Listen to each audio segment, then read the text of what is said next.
Hello guys, तपाईलाई स्वागत छ फेरि पनि मेरो नयाँ ब्लगमा। गाइस आज चाहिँ हामी भरतपुर गेम खेल्न जाँदैछौँ।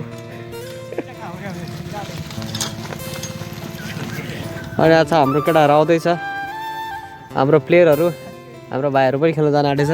गाइस आज चाहिँ हाम्रो भरतपुरमा गेम छ, खैरमारा एएफसीसँग हाम्रो म्याच छ। यहाँ त गेम भनौँ टुर्नामेन्ट, खै 80,000 कि 81,000 गेम भन्ने सुनेको थियो। अनि गाइस हाम्रो केटाहरू चाहिँ यहाँ रेडी हुँदैछ। अनि हाम्रो साइज मगर पनि हुनुहुन्छ। अनि हाम्रो कुन मगर रेतो चाहिँ यहाँ आले मगर छ। अनि पछाडिको चाहिँ कुन मगर हो? ए अनि यता चाहिँ को? कमल मगर। सबै मगर, यो मगर अनि म चाहिँ प्रवीण मगर। हामी सबै मगर ग्याङ हो। म चाहिँ पाटा मगर, यो खाटा मगर, म योन्जन मगर, यो योन्जन मगर, त्यो बुर्जा मगर, यो आले मगर। हामी चाहिँ मगर टिमहरू छ सबैजना, मगरै मगर। ल गाइस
गाइस अब हाम्रो नि गेम पनि सकिसकेन, पेनाल्टीमा हारेछ। यहाँ अर्को गेम चल्दैछ। अब चाहिँ हामी घरतर्फ लाग्दै